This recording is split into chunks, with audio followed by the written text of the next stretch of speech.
তত্ত্বাবধায়ক সরকার ফেরাতে আপিল বিভাগে চতুর্থ দিনের শুনানি করেছেন জামায়াতে ইসলামের আইনজীবী মোহাম্মদ শিশির মনির। শুনানিতে তিনি কি বলেছেন সে বিষয়ে বিস্তারিত জানাতে ব্রিফিং করছেন।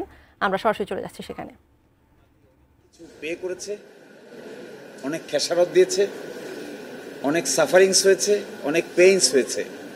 আবার ৩৬ বছর পরে এসে মনে হচ্ছে এই ধারণাটাই বাংলাদেশের গণতন্ত্রের জন্য খুবই উপযুক্ত একটি ধারণার নাম।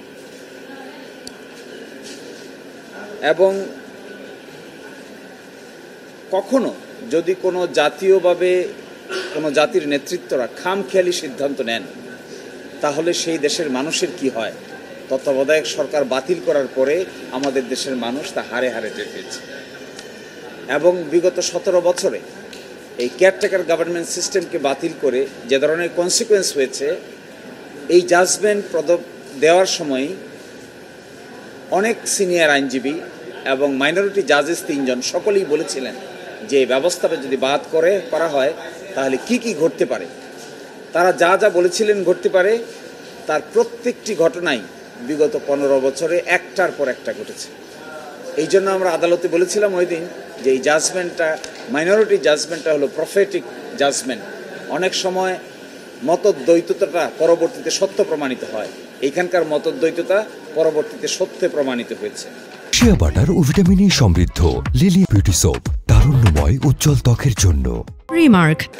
এবং দেখেন, এই ভারতীয় সাবকন্টিনেন্টে যে কয়টা বড় ধরনের পলিটিক্যাল ব্ল্যান্ডার আছে, তার মধ্যে একটা হলো ইন্দিরা গান্ধী কর্তৃক যে ইমার্জেন্সি জারি হয়েছিল ভারতে ১৯৭৫ সালে, সেটি বাংলাদেশে এই ভারতীয় ইতিহাস থেকে পলিটিক্যাল রাজনৈতিক সিদ্ধান্ত থেকে কখনো সরিয়ে দেওয়া যায় না। ইট অলওয়েজ এ ব্লেম। একইভাবে ১৯৭৫ থেকে ১৯৭৭ সালে এই ইমার্জেন্সি জারি করে ভারতের সংবিধানকে সাংঘাতিকভাবে আন্ডারমাইন করা হয়েছিল। এবং ভিয়েতনাম যুদ্ধ ১৯৫৫ থেকে ১৯৭৫, এটিও একটা বড় ধরনের পলিটিক্যাল ব্লান্ডার।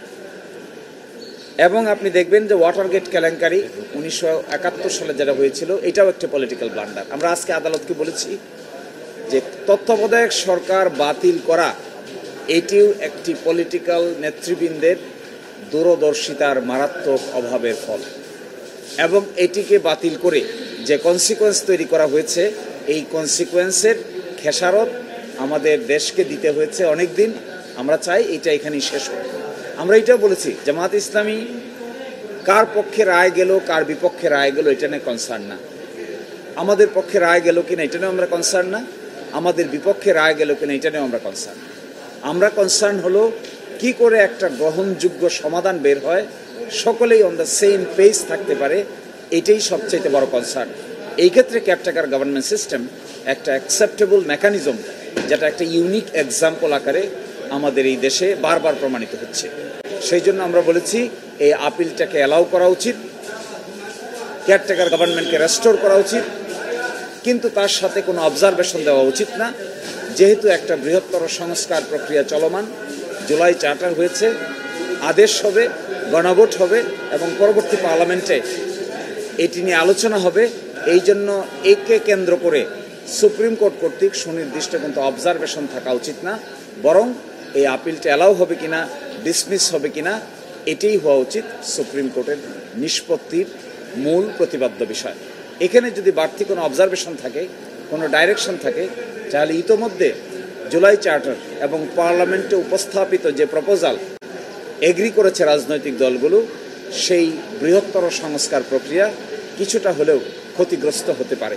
এটাই ছিল আজকে আমাদের সাবমিশন।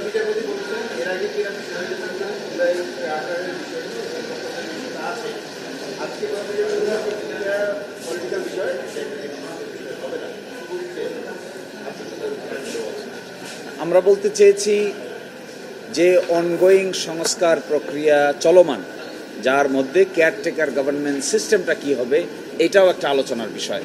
এই ব্যাপারেও জুলাই চার্টারে স্বাক্ষর করেছেন। এইটিও আগামী গণভোটে উপস্থাপন করা হচ্ছে। যদি তাই হয়ে থাকে, তাহলে এখানে এমন কোনো অবজারভেশন দেওয়া ঠিক হবে না যা নাকি এই বৃহত্তর রিফরমেশন প্রসেস কোনো না কোনোভাবে বাধাগ্রস্ত হয়। এটি আমরা বলার চেষ্টা করছি। আপনি যখন কনসিডারে নিতে বলছিলেন, তত্ত্বাবধায়ক সরকার ব্যবস্থা বর্তমান প্রেক্ষাপটে সংবিধানে এলাও হয়ে পুনরুজ্জীবন হলেও বাস্তবে এটি কার্যকর করা এই মুহূর্তে সম্ভব নয়।